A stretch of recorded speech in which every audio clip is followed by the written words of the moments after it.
Hello and welcome back to the Masonic Roundtable, a weekly hangout where Masons from around the world get together to talk about Masonic news and opinions in a friendly and social manner. The standard disclaimer applies. The thoughts and opinions expressed here are solely the opinions of the participants and do not represent any Grand Lodge statements or positions. Make sure you keep your conversations open for the public and on the level. As usual, my name is John Ruark, a past master of the Patriot Lodge number 1957 at George Mason University in Fairfax, Virginia. And I will hand it off to Juan Sepulveda for his introduction. Hello, Juan Sepulveda here. I am a member of Orange Blossom Lodge number 80 in sunny Kissimmee, Florida, and the host of the Winding Stairs Freemasonry podcast. Robert. Thank you, Juan. Off to Robert. Hey guys, Robert Johnson, past master of Waukegan Lodge number 78 in Waukegan, Illinois, current secretary, and the host of the Whence Came You Masonic podcast. Thank you, Robert. Thank you. Hopefully, if all goes well, we'll have the other two hosts join us tonight. For those of you trying to watch live, we were about 10 minutes behind. Murphy's Law has caught up with us, and just about every one of us has had some sort of disaster happen, so thanks for your patience. But if you're listening to the podcast, you don't know what we're talking about, so carry on. All right, let's get into some Masonic news. It's been kind of light this week, which is a good thing compared to the last couple months. But first and foremost, I want to again reiterate, for those who haven't heard, the 2016 Ultimate Masonic Survey is available. And that is a survey that I have taken the initiative to start, where I'm going to examine the health of the craft, both from what people's particular interests are in Freemasonry, both Blue Lodge and the appendant bodies, as well as what makes them tick. What are the demographics between age and other activities and political affiliations, etc. So please do me a huge favor and go to tinyurl.com/Masonic survey.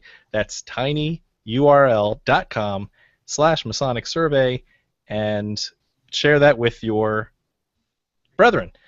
We will keep this open for the next 2.5 months. So June 24th, St. John's Day, we will close the survey. So that gives you plenty of time to bring this up into your appendant bodies, your lodge meetings. If you miss bringing it up at your next stated, bring it up in your May stated, right? So I want you guys to be this grassroots movement that will help us collect data on the craft. If you have any questions about more of the details of what I'm looking for and any other curiosities you may have, go back a couple episodes to Robert Johnson's Whence Came You podcast, where he grilled me on all of the nitty-gritty details that I was looking for, why I was doing it, if it was too much information and all that. So find out if I gave the right answers by listening to his show. Yeah. And I wanted to add, if I may, this is just for the brother that's listening to this in the podcast. Brother, if you can hear me and you haven't filled out the survey, go ahead and do it right now. If you can, if you're in a place where you can pause this and go fill it out, it's not going to take you 10 minutes. It's going to take you less than that. And if you have a problem with giving us your name on it, put a number and write it in a little notebook so that you can reference it later if you need to make any changes to your contribution. But think of it that this brother has taken the time to put together this survey to help us come with actionable solutions to curb the decline of membership, so that we can really give the brothers what they're expecting from the craft. So please do us that favor. If you've gotten any benefit from what we've done in this show, let me call out the favor in return. Take a couple of minutes, go fill out the survey. Thank you. Thank you, Juan. It looks like we have the ghost of Nick joining us, but again, with Murphy's Law being what it is, we have a silent Nick, which makes for a very interesting podcast, by the way. Tell Nick, restart your computer if you haven't. That's what I did. Yeah. This is a good opportunity to tell the brothers who listen to it as a podcast, this is the one you want to see on YouTube. He's a little tiny Nick thumbnail, just irately banging his head. Oh, you guys are missing out. Oh man, I was really hoping that I could hear him talk about this. Yeah, so hopefully maybe we'll have a part 2 to this because Nick has been literally doing research on this exact topic, and being the wealth of information he always is, a walking encyclopedia, we may miss him. Hey, Nick, if you can hear me, I'm gonna ask for one other favor. Try and open it up on your phone. Just get out the iPhone. There you go. Okay. While we're doing that, any other Masonic news that have come up this week? Well, we didn't hear anything about any Grand Lodges not recognizing any other Grand Lodges or banning anybody. Wait. You're saying that no Grand Lodge anywhere has made a comment about Tennessee or Georgia? I've heard nothing. Nobody has. I haven't had anything pulled off my Grand Lodge page that I've posted, so... Well, that's progress. It's been progress. Those of you who follow me on any kind of regular basis know that I am constantly getting my posts pulled off the Grand Lodge page. But all in all, everything's been pretty light. Wow, that's great. So maybe the dust has settled a little bit. Not all solutions have been laid out, but at least we have a brief pause and a little time to reflect. Hopefully that everyone does take a deep breath during this time and try to figure out a way forward. Don't worry, I think I'm going to make people mad in this episode. It's going to be awesome. Ooh, wait till we talk about those landmarks. Before we get to that, maybe Nick will join us in time, maybe not, but I know Robert's got it queued up. Robert, will you please prepare us with this week's Masonic Monday question? On Tuesday. Jason would be so proud of you. All right, so the Masonic Monday question answer for the week of March 28th, 2016 came from, of course, Nick Johnson. So he led off here with the Grand Lodge seal from United Grand Lodge of England. And he says, the United Grand Lodge of England has one of the most recognizable coat of arms in the world.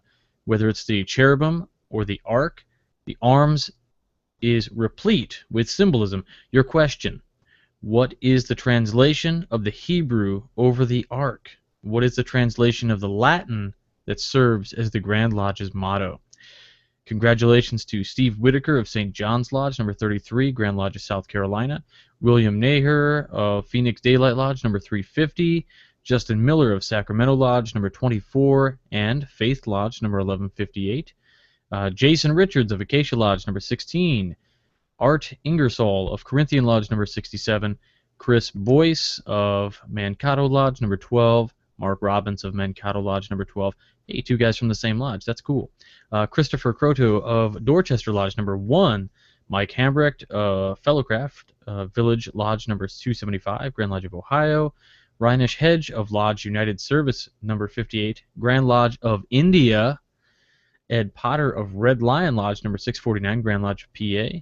Matt Apple of Robert Burns, number 243. Joey Boyer of Chandler Thunderbird, number 15. Herbert Longhurst of Gnosis Lodge, number 126, Grand Lodge, Valley de Mexico. Blake Miles Leach of South Burnett Lodge, number 427. And the answer is, the writing above the ark is the Hebrew Codes La Adonai, which translates to holiness to the Lord.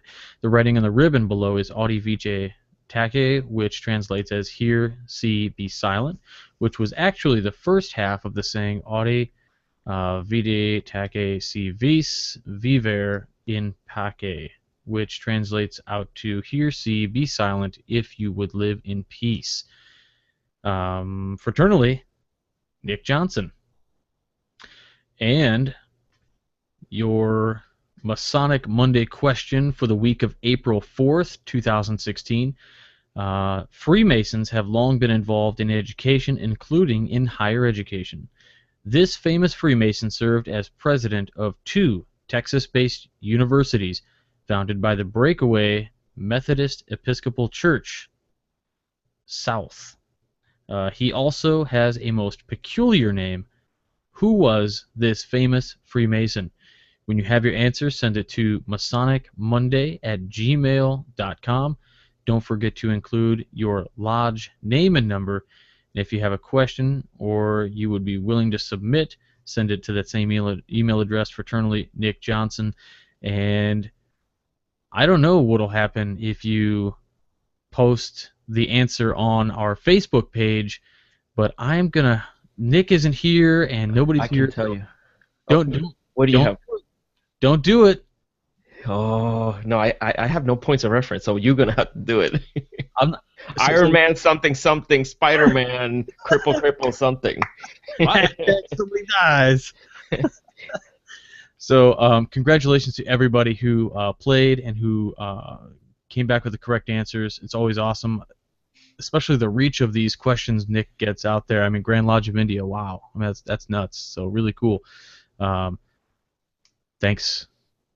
That's your Masonic Monday question on Tuesday. Thanks, Robert. Yeah, sure. Okay, let's get into the fun part, our topic for tonight, which is the ancient landmarks, or the ancient landmarks of Freemasonry. For any new Masons, or especially as I was joining, we actually got a copy of our state's, what do they call it, a presentation volume. And in it, we have, in addition to having a nice bookmark, we actually have the constitutions of the Freemasons, which was written in 1723 by, I believe, who was it? Anderson? James Anderson. John, not John. James Anderson. And was to be the foundational constitution that ruled and governed the mechanics, the laws of all the subordinate lodges. So it laid out a lot of the framework of how lodges operate, who they report to, that kind of thing. And which is interesting is in our Virginia handbook, they say this is historical. Things may have changed over time, and if you need to get what's legally allowed in Virginia, make sure you consult what we call the Virginia Methodical Digest, which is our up-to-date Virginia laws of Masonry that have been adapted from Anderson's constitutions, in which it establishes the laws, but Virginia, we've amended those over the years. But in 1723, in Anderson's constitutions, there was an interesting quote where, and I think we can hear you now, Nick, so welcome back. Good. Good.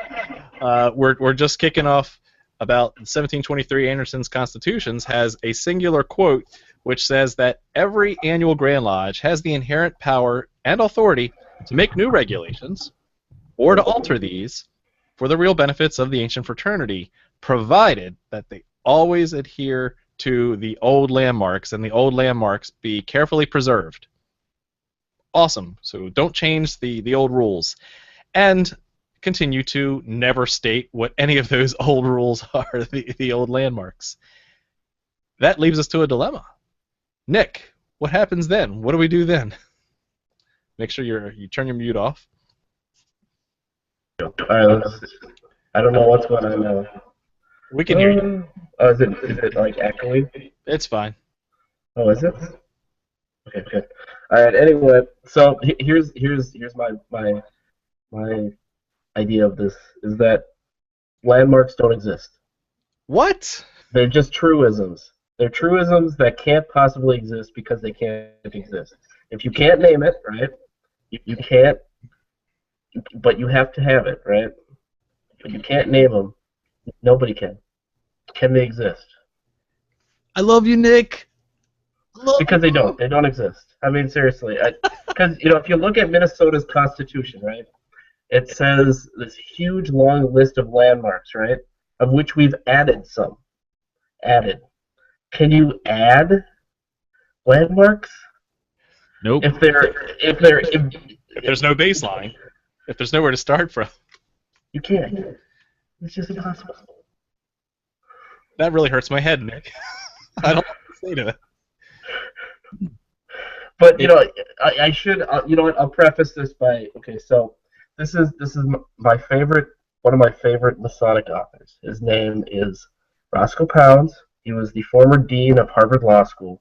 He spent excessive amounts of time learning about Masonic law. He would write lectures, dictations, things like that about Masonic jurisprudence. And the funny thing is, and he's got this whole list. He literally attacks Mackey. Well, doesn't attack, but he attacks every single one of his landmarks, and essentially destroys all of them because. Before you do, yeah, we haven't got to what Mackey's landmarks are. So that's a good segue.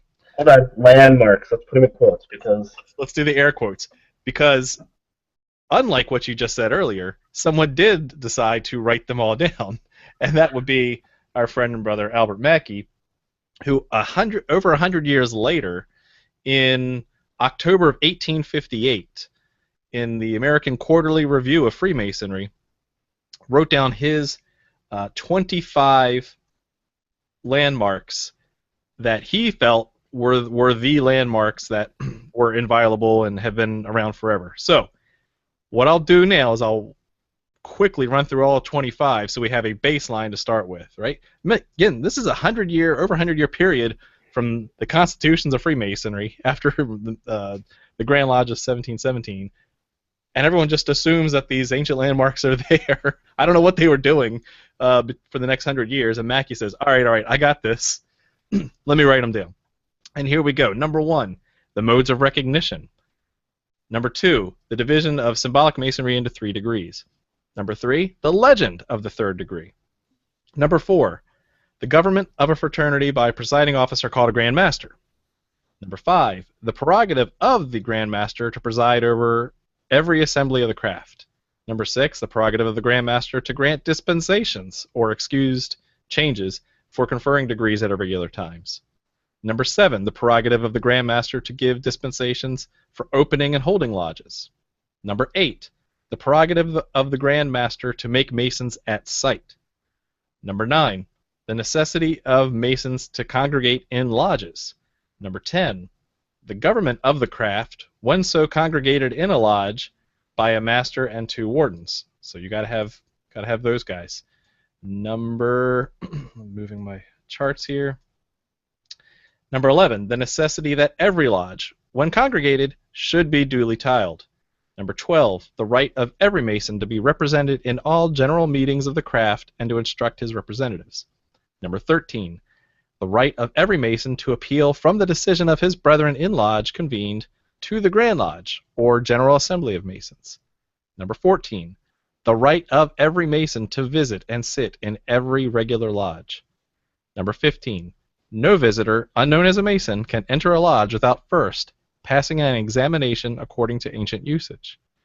Number 16, no lodge can interfere in the business of another lodge, nor give degrees to brethren who are members of other lodges. Number 17, every Freemason is amenable to the laws and regulations of the Masonic jurisdiction in which he resides. Number 18, qualifications of a candidate, that he shall be a man, unmutilated, freeborn, and of mature age. Number 19, a belief in the existence of God. Number 20, subsidiary to this belief in God is the belief in a resurrection to a future life. Number 21, a, quote, book of the law, end quote, shall constitute an indispensable part of the furniture of every lodge. Number 22, the equality of all Masons. Number 23, the secrecy of the institution. Number 24, the foundation of a speculative science for purposes of religious or moral teaching. And finally, number 25, these landmarks can never be changed. A lot of those sound familiar to the Masons that we have today, but not everyone agreed with those. Is that true, Nick?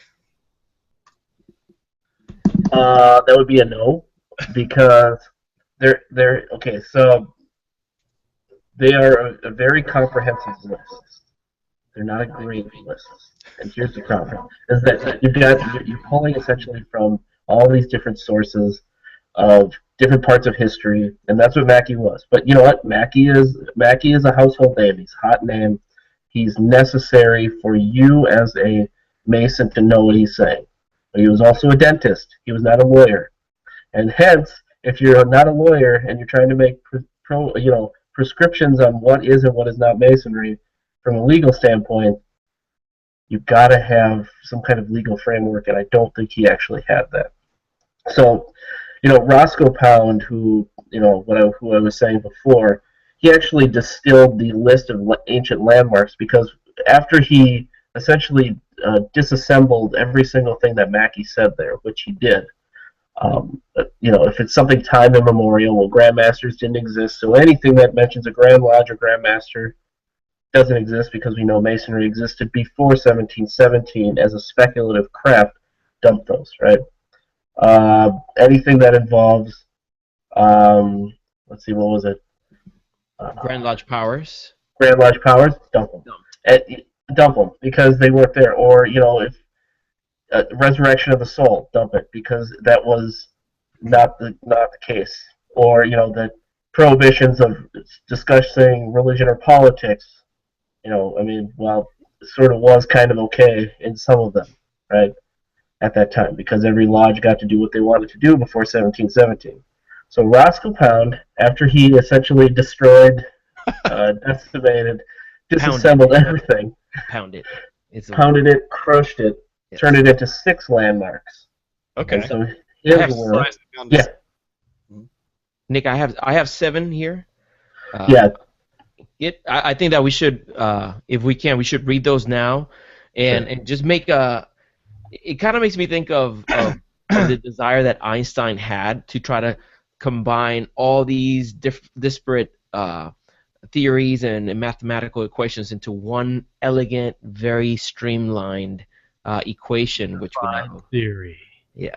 So I can see the same desire here from Roscoe Pound, where he brings 25 landmarks down to 7, and he rewords some of them to conform more to what he believed based on his jurisprudence upbringing, basically, and the state of Masonry at the time. I'm going to go ahead and read these 7.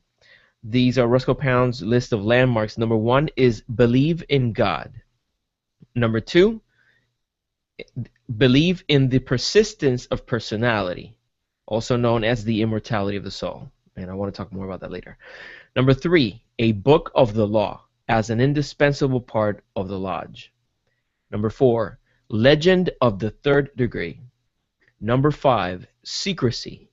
Number 6, symbolism of the operative art. And number 7, a Mason must be a man, freeborn, and of age. And just for credit's sake, this is the list that I got from the article from Bessel. I'll give you the address later on so you can check them out as well. Bessel.org. So what say you, Nick? Well, let's see. 3rd degree didn't exist until at least 1723. So his list. Because when the Constitution was written in 23, we had no 3rd degree yet, historically. Yeah. All And you so had, you had a fellowcraft ceremony, and the password, because it doesn't exist anymore. So I'm just gonna say it. Dick. Or matchstick or matchpin. You can't say that. Oh, the degree isn't. Well, it's not even a degree. It was a ceremony. It hasn't been performed since 17-something because then we get an awesome 3rd degree that. I'm sure there's some past master who was still around. You can't tell people the password is matchpin. So I have to totally agree with Nick going on to this. Like, I'm reading these, and to be totally honest with you, I had skimmed Mackey's, probably a week or 2 after I got my 1st degree, looking and trying to understand this. And what John actually read is very abbreviated. So he read a sentence of each one of those, but each one of those is actually a small paragraph, and they really go into some detail.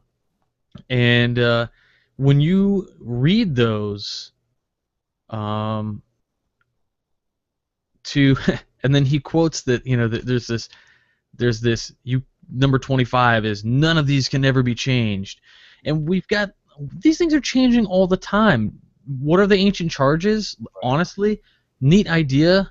honor the fact that, like at some point there were probably some rules, but they're garbage, I think, for the most part. Really neat to look at historically. As a progressive science, completely antiquated. We have the landmarks of Freemasonry, these ancient landmarks, but we also have ancient charges.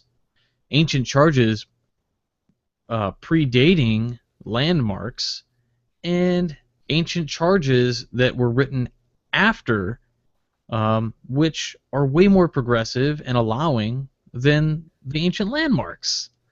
Yeah. I don't know, man. Well, allow me to position it this way, and I understand if we look back, we're looking back 100+ years at what someone's genuine attempt at making a cohesive list of landmarks was. 100 years from now, perhaps some of the things that we have in our books or things that are happening right now in our in the fraternity, we're gonna have some very progressive brothers Without a doubt. with a 3D holographic Masonic Roundtable spinoff, looking back and saying those were garbage. Ending. So at the very least, one of the things that I like to do, I like to give credit to Mackie for trying to take all the disparate information that he had at his disposal and trying to distill it into the list that he put together. And we will continue to see efforts, because there are things that are on Roscoe Pounds that will be challenged and will continue to be challenged, and who knows where this list will go in the future. Yeah, but let me go add to that though, to give Mackie some credit. Again, he's kind of the first one that decided to codify these and publish these as an authoritative list. And I think that was the intent, is while unspoken in the constitutions, that this is a baseline that we all have to agree on, right? So whether or not we all agree on all of them, that we need a starting point. And if we can't just all say that you have to believe in the flying spaghetti monster, right? That's one of our landmarks. We're all agreement, right? We're all set. That's we're going to base masonry on from now on. There had to be some sort of baseline where everyone can add to and have their individual lodges and their bylaws add to that. But if you, in respect for what they were trying to do, was set some ground rules. That was the reason that the Grand Lodge of England formed. That's the reason why the ancients and the moderns had disagreements, because they disagreed on the rules. And you can't have any semblance of order without some sort of foundational rule set. Well, and it's kind of interesting. If you take, I think the Commission on the Information for Recognition, which is the subdivision of the Conference of Grand Masters, I think it's really smart in how they view landmarks. Because they don't really use that term. It's more like conditions of regularity or something like that. And so instead of focusing on these immutable, time immemorial, gobbledygook that people come up with, and they make it up off the top of their head. Essentially, what they've said is, to be recognized as a Grand Lodge, you have to have regularity of origin, you have to have volume of sacred law on the altar, and you can't discuss politics or religion in your lodges, and that's it. I mean, it's as bare bones and baseline. They don't focus on it being an ancient landmark necessarily, although essentially they are. For our practical purposes, but they avoid the issues of obsessing over history that we haven't written, can't look back at, can't research in a very proper way. So I think it's the best you can do. Yeah, that was done in the 1950s. There was a commission for the Conference of Grand Masters, and those were the three. To reiterate, those are monotheism, the volume of sacred law, and no religion and politics within the Child Lodge. Yeah. Whoa. Here comes Monotheism? Explicitly? Hey, 1950s, man. That's what Yeah. So whenever these things happen, and whenever they come out, and whenever somebody is commissioned to write them down or anything, there is always this inherent process that happens where it's directly influenced the sign of the times. I mean, where you read Mackey's when he talks about a belief in God and a belief in the resurrection to a future life, the word resurrection is really some interesting innuendo there. I mean, that is overtly Christian. Yeah. Now, further in that paragraph, or maybe the one before it, he states that he talks about a volume of the sacred law later in there too, and that the volume of the sacred law, but he calls it the something else. It's not just the volume of truth. What did he say? The book of the law. Book of the law, right? So, OTO, Thelema, book of the law? Is that what they're talking about? No, but maybe. So, going roundabout on that, though, you look at, they talk about this book that has to be on the altar, and he talks about each lodge will have the book of the faith of the country.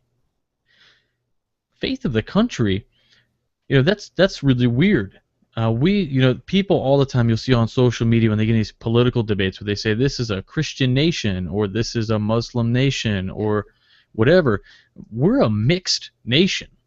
So are we treating each individual lodge to its own country? I mean, there are lodges where I've been where the Tanakh is on the altar. I think Nick knows of one where the book of the law is on the altar. So yes, it is. yeah. So I don't know. It's just really interesting, and I really think these get injected with the influence of the times, just like Masonry is consistently changing with the times. It's very antiquated in this idea, and I respect that these were put out there. This was a time when Masonry had to be order out of chaos. There's a reason why they use that. They had to organize it because it was nuts. But it's kind of like you're a parent and you're like, oh, hey, my kids are really messy. I'm going to go ahead and buy all these bins for all their different toys so that they can put their toys in these specific bins and they'll always know where they are. No. That's not how kids work, okay? That's my problem, and I'm buying those bins because it's my problem and I can't stand it. And maybe that was the issue with organizations of lodges. Certain guys couldn't take that it was all over the place, and they had to constant list makers. And it just became... But now I'm going to provide a counter thing. This is just a theory only, right? Sure. What if that the reason that it wasn't documented all the way back in the constitutions was that it was a nod to the, since time immemorial, allusion to the foundation of the craft, that a lot of the foundational principles of the craft, well, they've kind of always been there, and they're always the things that all men should agree on, and they're all things that good, respectable people do. And I think it's also, this is just, again, my theory only, it's also a slight nod to the Invisible College. If you look at the Rosicrucian system, that as it was written, that the Rosicrucians were kind of empowered to operate by this invisible college of some elite, unknown people that have never been introduced to, that they were just given orders from this unknown group and set off to go. And that's what the beauty of our fraternity is. That's the beauty of what Rosicrucianism was that it was established by an unknown origin, that it was a mystery, but yet it was a beautiful mystery. So I don't know. I'm just thinking that might be some sort of nod to the structured, unstructured, right? The order out of chaos. I like the way you put that. So I don't know. It works. Well, and with Anderson, it's kind of interesting. I mean, he essentially took the ancient charges, essentially he broke them because, before then, you were ostensibly Christian. I mean, Jewish brothers are being allowed into lodges before 1717, but ostensibly you were a Christian. It was a Christian organization, and what was really interesting in what they did was, Anderson, changed everything that we could do. And then after he did that, he closed off any kind of debate and said, except for whatever the ancient landmarks say, cut debate, done. And the thing is, the sad part is, Anderson doesn't get the recognition in the way that I think he deserves, because so often, it's one of these, well, we've always done it that way, right? We've always been a non-sectarian organization, blah, blah, blah. No, we haven't. In fact, it was the complete opposite. Anderson changed it. He changed it for the better with some push from other people. And that's the thing, is it's been such a long time that we don't even notice that. Essentially we assume that Anderson was just restating charges, but he wasn't. He was making a whole new cultural shift, and he was able to close it off by saying, ancient landmarks say, don't touch my stuff. Boom. It's brilliant. I mean, genius. Now, another thing to add is, even back in some of the original statements, either out of the constitutions or out of what Mackey was saying, was that, by the way, Grand Lodges can add to this. And over time, they have. Each Grand Lodge has a variety of things. I think that's what Juan was alluding to earlier. Juan, do you want to continue to pull that string? Yes, I wanted to mention that in the document I have here from Bessel, it enumerates all the different states and what their position is in regards to the landmarks. So just to go over very quick, I'm not going to do all 50 states. 51 if Puerto Rico gets their act together.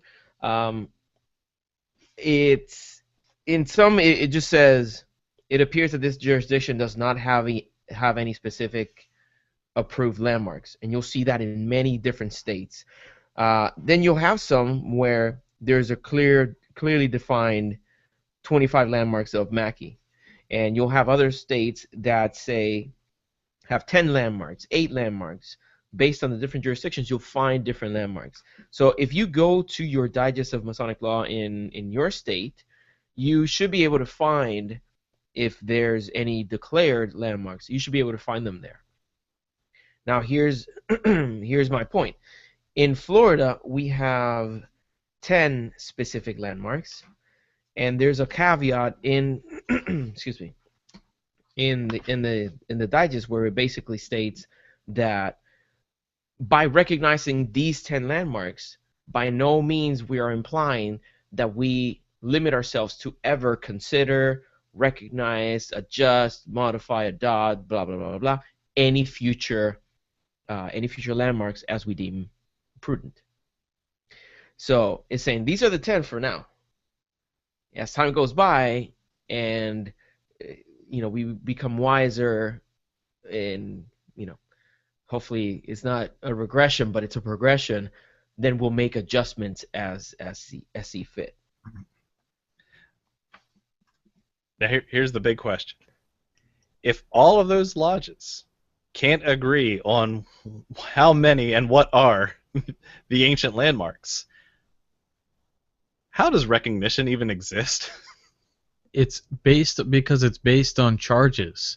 It really isn't based on landmarks. Ancient landmarks, it almost seems like lodges adopt this idea of ancient landmarks to legitimize some part of a ritual that mentions ancient landmarks. It's tautology. dumb. It's a circular piece of logic. It's like they were going through, and how do we legitimize everything? Well, wait a minute. What ancient charges? Quick, write them, Mackey. So it's kind of like when I got in trouble and I said, "Mom, why am I in trouble?" She said, "Because I said so." Yeah, exactly. And I don't know, man. Like, Illinois doesn't have any that I've read our constitutions, and inside of that are mentions of ancient charges. And anybody listening, if you guys ever go and you search for the ancient charges and you look at all of them, some of them are 120 pages. Some of them are 120 pages, and they are, brought way down to like a Cliff Notes version, and it's really simple to understand. Those really seem to be what I've noticed, anyway, which is guided regularity. But more so than that are that commission you mentioned. When we're at Grand Lodge when we were at Grand Lodge sessions, and Grand Lodge decides to say, hey, we're talking about unrecognizing so and so because XYZ. Usually that XYZ, the recommendation comes from that lodge not following one of those three principles. And in one case, we decided to not recognize somebody because don't quote me on this. I'm probably wrong. Go back and check my tweets from last October. Grand Lodge of Illinois decided to unrecognize the Grand Lodge of Cuba, maybe? Something about them setting up shop in Florida. Yeah, that happened here in Florida too. Yeah, so basically they said, going back to that landmark, no Masonic lodge should do the work of another Masonic lodge, or kind of invading territory type thing. So, I don't know. That's kind of, I guess, my overwhelming theme is I don't know. It just seems like these ancient landmarks, in some cases, are good ideas, and they're courtesies, but overall, it's... Now I have to... Many of the comments that you've made, they seem as this Grand Lodge in regards to different jurisdictions, but there is that inward component of the landmarks. For example, here in Florida, we have the first three landmarks. They've created ripples within our state alone. Going back to that famous incident where you had a polytheists that were not, part of the fraternity anymore. Because if we go to the landmarks as adopted in Florida, number 1 says clearly a belief in the existence of one ever living and true God. So any religion that accepts any more than one then makes them ineligible for membership. And then the second landmark says a belief in the immortality of the human soul and a resurrection thereof to a future life. That's a very specific thing to say. In contrast with Roscoe Pounds, where he says his second one is believe in the persistence of personality, which you can make an argument to say, well, that just means that you leave a legacy, that you live a life so great or so virtuous that you continue to live. That's the persistence of your personality. So your personality as a memory persists. Well, some people that may not believe in heaven might subscribe to that and say, oh, okay, I'll buy that. Okay, so actually what I'm going to do is I'm going to go around real quick and specifically on the monotheistic and the persistence of the soul requirement that's in the landmarks. What say you? And I know you don't represent your individual Grand Lodges, but how do you think that currently is, and how do you think that'll carry on in the future? So I'll start. Well, John, if I could jump in here. With Jason. What? Who is that? Traffic is a nightmare in Hawaii. When it comes to belief in a supreme being and specifically the belief in an afterlife, those are two of really the only dogmatic assumptions that are made right there in the ritual. So, I would tend to argue that the idea of belief in God as a supreme being, or the belief in God as the grand architect of the universe and maker of all things that we know today, as well as the belief in the persistence of the soul after death, those are directly in line with what we're taught in the 3 degrees. Now, you can quibble whether that belief in the great architect of the universe as a maker of all things precludes polytheism. I think that's splitting hairs in an era where we've got enough trouble today and we don't need to deal with that. Let me correct you, Jason. That's what we in Virginia are taught in the 3 degrees. Your 3rd degree in your jurisdiction may be slightly different. Yeah. Well, yeah, yes. Okay. Yeah. I'll give you that.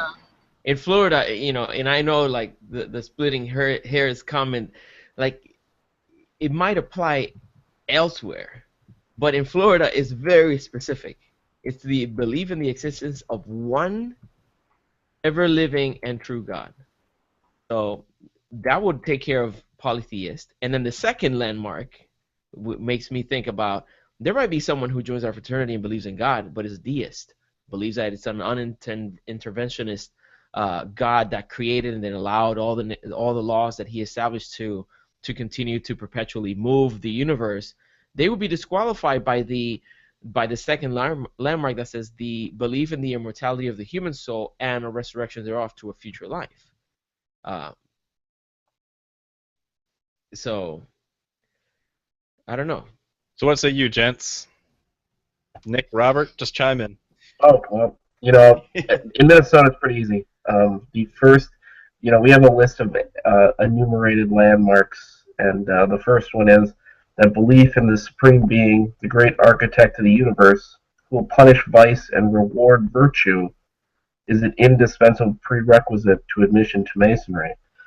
So for me, it's who will punish vice and reward virtue, and then a supreme being, great architect. It's a very broad statement. I mean, you could almost every single faith tradition has some kind of concept of rewarding a virtuous life and then punishing one that's lascivious. And so for at least here in Minnesota, it's never really been an issue of how you view the immortality of the soul. Now, obviously, the third degree presumes quite a bit in terms of understanding how the soul is viewed. But I think it's as much a teachable moment as it is trying to create some kind of dogmatic, a dogmatic standard by which all Freemasons within the state of Minnesota have to follow. So, at least here it's fairly simple. So. Okay, Robert? So I guess my issue is that, first off, I'll say Illinois says a belief in a supreme being. Now, there are men in Illinois who say that has to be monotheistic, but plain as day, it says supreme being, and we have people who consistently argue, and they go, well, that's a horrible thing to say, because to some people, Hitler could be a supreme being. And this is their argument, and so some people don't like that verbiage. I personally don't care. For me, the issue of a belief in an afterlife and the belief in a supreme being, for me, Nick's landmark or kind of issue on that, when he talked about reward and punishment, that is the basis of your belief in this and why it's required, in my belief. If you are a bad man or a bad Mason, you're going to get punished in the afterlife. You're scared of that, so it forces you to be good in this life. Now, if you don't believe in that, then you have no consequence. So if you have no consequence, there's nothing forcing you to be good. Well, I don't believe in an afterlife like that, in reward or punishment at all.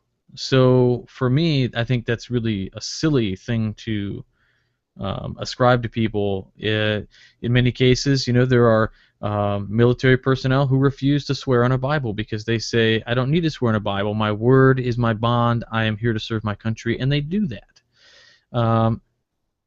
I should be able to join on my word as a man, a good man, and that's why I have good character, and this is why we have background checks and investigations. I don't know how I feel about. I think I adhere to it out of tradition, and I don't care for the argument of ruffling anybody's feathers. It's not something I care about at all. If other people care about it, that's fine. I will continue that tradition for you to make you feel comfortable. And that's just it. Yep.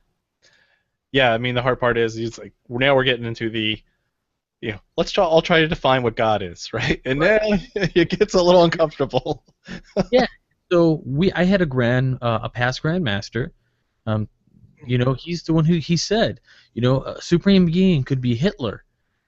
And I told that grandmaster, I was actually sitting in the East, and I said, you're kind of getting into some areas here where we don't need to be talking about. We're in a lodge. And I said, but, I think that's kind of splitting hairs. I highly doubt anybody who thinks Hitler is a supreme being is going to make it through the West Gate. Well, can we all agree that really, in the end, Sigourney Weaver is the goddess and she lives among us? Truly. She defeated the alien not once, not twice, but 3, 4, well, as a clone, 4 times. So there we go. Just saying. Sigourney Weaver for goddess, 2016. I am the master. I know. Completely. Hail Cthulhu. Okay, let's start bringing it home, guys. Social media was light, but it was great because a lot of you guys were sharing your individual codes. And I think that was really cool that we can kind of all on that same page compare what's going on in your individual state and how you feel about that. So thank you guys very much for sharing. And let's go around for our final thoughts on this non-controversial manner of ancient landmarks, and start with Nick Johnson. I'm going to stick with what Robert said here about that.